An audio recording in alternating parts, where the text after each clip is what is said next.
So we are joined live via satellite for the first time ever by one of the men responsible for all the violence that's going to take place November 2nd at the Waukesha Expo Arena for Pure FC 15. Jake Klipp, thanks for joining us today. Yeah, thanks for having me, guys. Anytime. So what forged your relationship with Zach in the gym, and what got you into promoting events in the state of Wisconsin? Oh, man, I don't know how much time you guys have. So Zach and I knew each other before we ever got into martial arts. We both worked in the bar industry in Milwaukee. We both played football. We both, got drunk and picked fights and chased girls around town. And so Zach and I have been friends for a long time. And I started training jiu-jitsu in 2008. Zach came in about a year later. We were training under Henry Matamoros.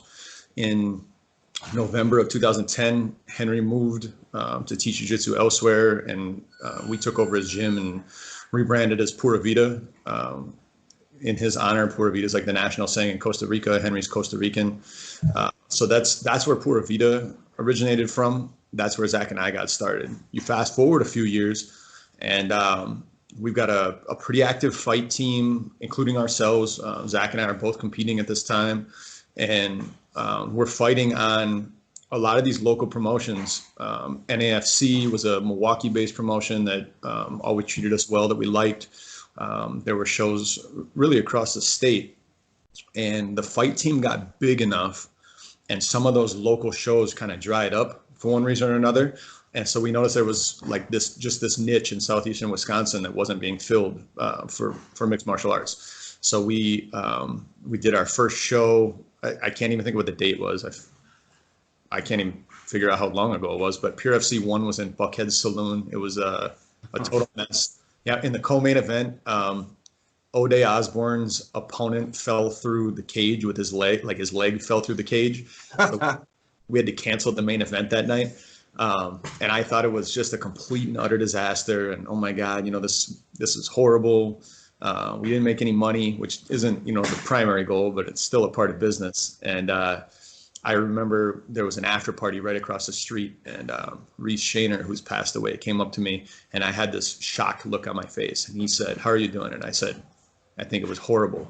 And he patted me on the shoulder and he goes, "Nope, you guys are going to be really good at this." And I don't know that we're really good at it, but hopefully, looking down, Reese would be proud of where we're at right now. Right. Well, that's awesome. Being a promoter has got to have its challenges for you, obviously. What's the biggest challenge for you shaping a card? Matchmaking is the hardest thing that I do. Matching cards is the hardest job. And there's several factors for that. One is you can't keep everyone happy. And, so-and-so wants this fight, but the other guy doesn't want it, or they both want it, and one of their coaches doesn't want it, or they can't agree on weights, or there's this fight that everyone totally thinks makes sense, but one guy's studying for finals. And rightfully so. I mean, if this was easy, everyone would do it and we'd all make way more money at it. It's not. And I like it. I think I'm pretty good at it. But yeah, matching a card is the toughest part. A guy falls off on short notice and you're scrambling to replace him. So I've got a pretty, it's kind of funny. Zach has this great head for all the different UFC fighters. Like when we get a UFC call right away, I'm like, "Zach, who's this guy?" And he'll know a ton of things about him. I've got a really good head for all the local pros and amateurs. When I say local, like the Midwest. So sure. Fight comes up and I know it's so-and-so, or we go to a show and Zach's like, "Hey, I've heard that name before. Who is that guy?" And I can pretty much tell him about the guy. Right. So it's tough. It's rewarding. Sometimes it's miserable, but matching's the toughest thing. Yeah. Well, this card you guys have on November 2nd is incredibly stacked. Tell us a little bit more about the card and some of the fighters on there. Yeah, so it's a pro-am card. We always do pro-am. We'll always put pro fights on our cards. As a coach and gym owner, it drives me a little bit nuts when I see all amateur cards going on. On this card, we're pretty fortunate. We've got a pretty good main event, which I'm sure we'll get to talk about a little deeper into the interview. Right. But Tyler Vogel is going to be just fire. Can't wait to talk about it more. I can't wait to watch those two talk about it on your show. ultimately, I can't wait to watch him fight. Our co-main event is James Bogdanovich against Eddie Larrea. Bogdanovich was in the UFC. He's fought on Bellator. He's one of Ben Rothwell's. He's probably Ben Rothwell's best guy. He's very talented. Yep, and Eddie's super game. A ton of professional fights. I'd have to look the number up, but I want to say like 100 professional fights. Yeah, I think he's got just north of 70. It's a got ton a lot of experience. And he's got wins over UFC guys. Yeah. His last fight for us was a split decision loss to James Warfield that literally could have gone either way. And Eddie's pretty hyped up for this one. He's been sending me a bunch of messages and videos, and I think him and James will be awesome co-main event. We got a pro debut for Javi Coronado. I'm really excited for. There's a title fight between Kyle Vang and Sam Brewer. There's a couple fights on this card that are just. I'm always excited to see Sam Brewer fight. I think Sam Brewer is legit. Sam's a stud. If you guys don't know Kyle's, he trains with Charlie Brown, and he fought for us a couple years ago against Andrew Johnson. But he's an animal. Right. Good striker, good grappler, well-rounded. This is gonna be an awesome title fight. The winner has earned some hard way for his belt. I'll put it like that. Yeah, for sure. So I know you got a few guys from the gym from Pura Vida on the card. Besides those guys, obviously, I know you're excited about them. Who else on the card are you excited to see? My guys, are you talking about, or just in general? In general, besides your guys. Besides my guys. Okay. So there's 14 fights on the card, and only 7 of them have our guys in them. So there's one of the things I try to do with Pure FC is it's separate from Pura Vida. So we try to feature a bunch of guys from other gyms. This title fight doesn't have our guys in it. Half the fights on the card, you won't see a Pura Vida guy on. Some of the cool fights that I'm looking at, I've heard really good things about Spencer Morgan. He trains with the Kozlerics up at Rufus Sport Appleton. And Pete, I put you onto that gym. I think they're good, and I think they're going to be a state player soon. Yeah. But David Kozleric's telling me about Spencer Morgan and kind of describing his style, and I think I'm going to keep that as my first fight of the night, and I think he's going to be really good. There's another fight. It does have one of my guys in it I'll tell you about. 2 cousins are fighting each other, Quentin Brown and John Brown. John trains at 0 to 100 in Marlon Culpepper's gym, 0 to 100. I actually don't know if they're cousins. It's just a story we all decided to tell. But I think that'd be a pretty good one. Another good amateur fight. Matt Schellinger is like a Taekwondo guy. I don't know if you guys have seen him fight. He's kickbox. He's done MMA. He's fighting Peter Kulibert, who's training with the Nutri Brown Grafton team now. And if this thing stays off the ground, it's probably going to be the best striking fight of the night. Like these two can strike. Kulibert, I'm high on. He has a big win over Carlito Shiro, which was a big win. So yeah, I'm always excited to see him fight for sure. Yeah, I think that's going to be a really good one. And then there's you guys you're talking to Herb and Kane later, right? We are, yeah. Big Herb. I'll save that one. I think it's going to be an awesome fight. We've got Wes Holtz against Wes Schultz, and winner's got to change his name. That's the challenge we threw down. Holtz trains up at Red Schaefer's gym and has fought for us before. He beat L-Dog. He beat Lindsey Smith on our last show. And Schultz is one of our guys. I think it's going to be an awesome fight. And they're both like funny characters. So I think they'll put on a good show. I think they'll be funny. But I think that'll be another good one. Awesome. So we're just a little bit under 2 weeks away now. Out of these fights, you have any that you are kind of pegging as fight of the night favorite? All right. Okay. Let's hear it. I think fight of the. Okay. So one thing with this card, sometimes you look at a card and you're like, that's probably going to be over in the first round. That's going to be over in the first round.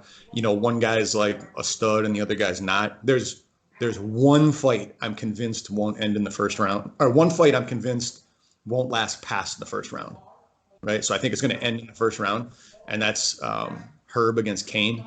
So I think we're either going to get a knockout of the night if Herb wins, or a submission of the night if Kane wins. So one of our medals is going to the winner of that fight. I'm pretty sure. And then the fight of the night, I kind of talked about it, is Peter Kulibert and Matt Schellinger. They're precise, powerful strikers with really good kick games.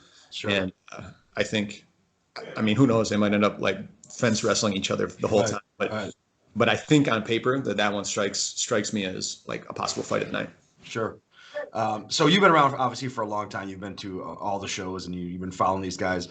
Anytime Alton Cunningham fights, the atmosphere is just different. You know, we all know that. He brings out a huge crowd. Now that he's been in the Contender Series twice, you know, he's kind of picked up a name for himself on the national scene. What has his mentality been like in the gym leading up to this fight with Tyler Vogel? So his last fight, he took a tough loss on Contender Series. And there's like, you lose a fight, any fight, and there's a recovery period. There's physical recovery, and then there's like mental recovery. As some guys, with Alton, it's been like, let's take a tough fight. Let's not crush a bunch of nobodies. You're a stud. You're close to the UFC, and even though he loses a fight, I don't think he's far off anyway. So there, I had a short list of guys that I wanted him to fight, and Tyler Vogel was at the top of the list for a couple of reasons. Because I am familiar with him. He fought Tim Hiley on LFA, and Tim won a decision over him. So I know he's good. I know what he brings to the table. He can box. He can wrestle.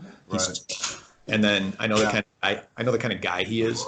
So when I approached him about this fight, I'm like, hey man, I got this guy Alton. We had talked about the fight before. Sure.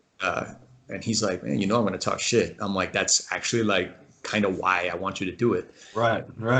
Alton, you know, he brings this huge crowd. He fights with so much energy. He's like a protagonist. He's the hero of the crowd, right? And Tyler's setting himself up to be the ultimate antagonist. He's poking at Alton, trying to get under his skin, talking shit to his fans. Like Tyler's already talking shit to fans. And then the only thing that, like, I'm excited to watch these two on your show. And then to see them fight. And then it's just, I'm a fan of classic literature. I want to know, is this a comedy or a tragedy? Does the hero win or does the villain win? And we're not going to know until November 2nd. Right. I know Vogel's got, he's got big experience too, you know, PBC on Showtime, and then he was on World Series of Fighting. He's fought big name guys. He's not going to shy away from the bright lights of Pure FC, not to bag on our own show, but he's been on network TV fighting, you know, so he brings that big time experience in, and I think whichever guy wins gets a big boost on his career, and I'm really excited for the fight. I think it's great. I think it's an awesome main event. I agree. Absolutely. So, you know, you have another show scheduled for December 7th in Stevens Point. It seems like you're kind of expanding throughout the state now. Are there any cities or venues that you haven't been to yet that you're looking to maybe expand to in the future? Yeah, there's a few. I touched on it earlier, but we have this vision for Pure FC, and the vision is that it's a separate business, it's a separate business entity. So we're looking around the state at where the different maybe like vacuums are, right? Where there's good gyms, but maybe no shows. And Madison's got shows, they're pretty covered. Eric does a good job up in La Crosse, but that like maybe middle of the state up towards the northeast side of the state. Sure. Green Bay, Sheboygan, we're in Stevens Point. Those are areas where there isn't MMA and there's really good quality fighters.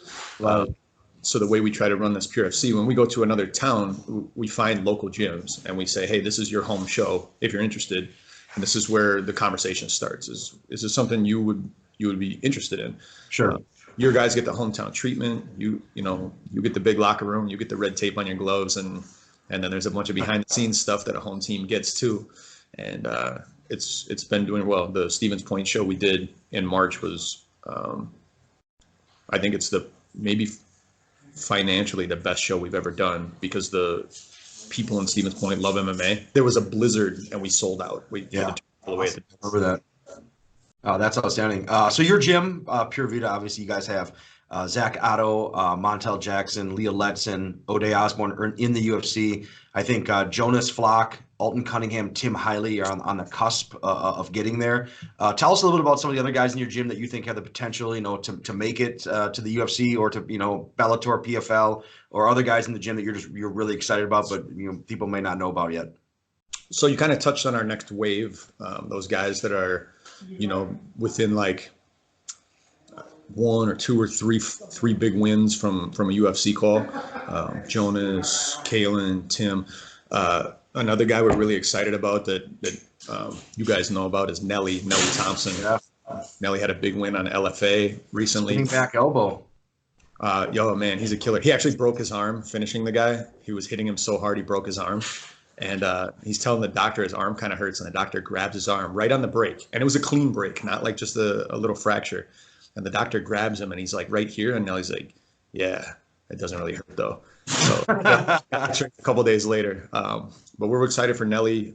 He's got a little bit more work to do, both in the gym and on this regional scene. So fans will get a chance to check him out in at least a couple more fights. Sure. But I think he's a guy that if Contender Series called in the summer, if we're doing our jobs, he'll be ready for a Contender Series call this summer. The other guy that's maybe like in that same spot, same tier that Nelly's at is Jamie Simmons. Jamie took a tough loss on LFA over the summer. Took a really short notice fight, and then ate a knee like 10 or 12 seconds into the fight. Got KO'd. But he's at the LFA Madison show. Yep. At the one in Madison, he fought an undefeated kid, and we actually got that opponent the morning of the fight. And Jamie was game. He's just, I'll fight whoever, and it didn't go our way. But he's very good. We have really good 35ers in the gym, and Jamie's one of them. He's the main event up in Stevens Point. He's going to fight Morgan Sickinger. They both lost early on their LFA fights. Yeah, it's a great fight. Yeah, I think Morgan's like, I don't know what he is, 22-10, or some kind of crazy big 30. Sure, yeah, he's got a lot of fights. And they're going to main event for us. I think it's going to be awesome.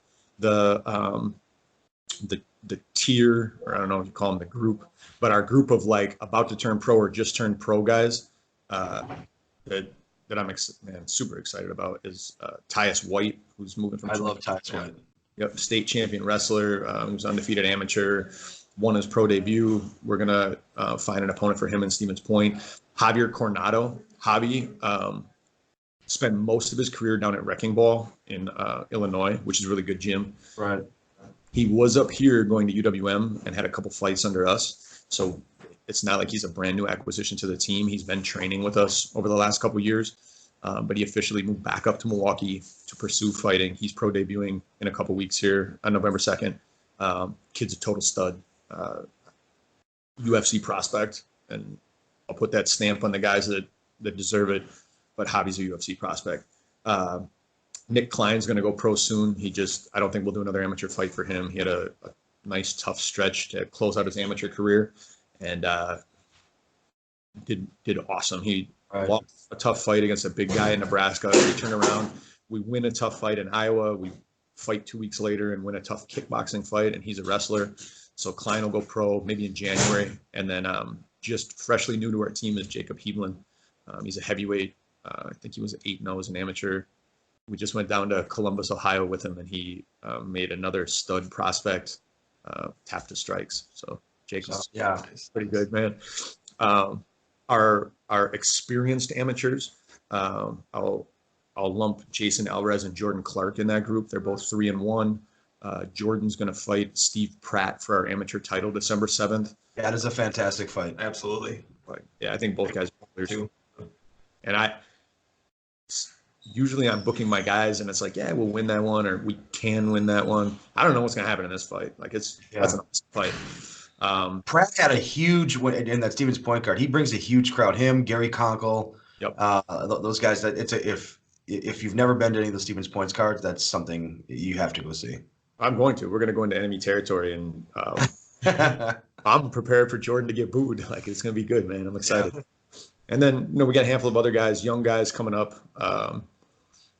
Nolan Phelan. You guys will talk to Herb. Man, Herb's exciting. Edwin Jimenez, Wes Schultz.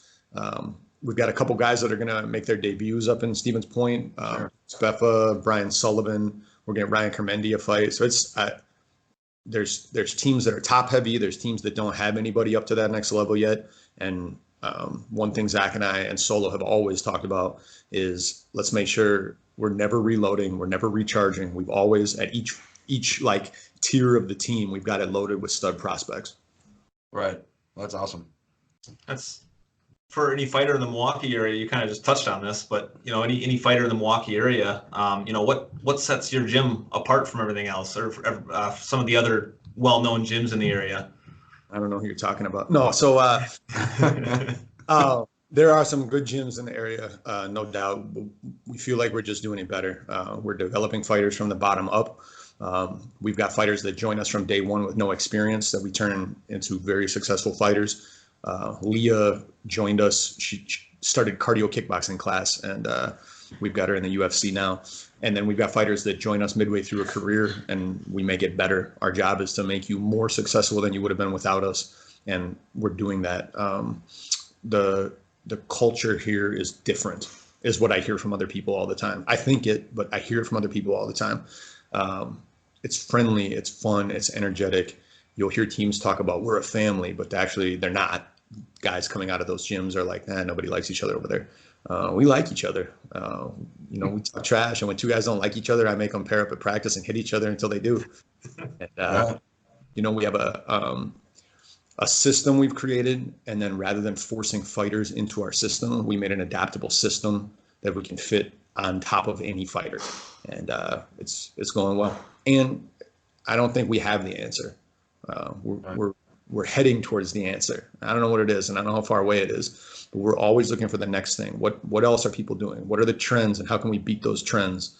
And as long as we stay innovative and keep working, I think we'll keep climbing. I agree. So remind everyone at home where they can get tickets to the event. Is it sold out? Are tickets still available? The date, the arena, the floor is yours. So we're November 2nd. We're at the Waukesha Expo Center. You can buy tickets. We'll have tickets at the door. That's a really big arena. There's also tickets available online, MMAticketsnow.com. Or if you know one of the fighters on the card, you can hit up that fighter. We pay them a commission on their ticket sales, so it helps the fighters out quite a bit if you guys buy tickets from them. For December 7th up in Stevens Point, you can still buy them online, MMAticketsnow.com. You can hit up the fighters. We will sell out up there. We sold out last time. We'll sell out this time. So maybe there'll be something at the door up there, but we didn't last time. So particularly if you're coming up to Stevens Point, buy your tickets early. Awesome. Well, Jake, thanks a lot for your time. You are the first ever interview on First Warning MMA Reports, so we thank you for that. We're quite honored, and we look forward to November 2nd for Cunningham versus Vogel. Listen, I want to apologize to everyone that comes after me for setting the bar so high. Thanks for having me, guys. Take care, Jake. Take it easy.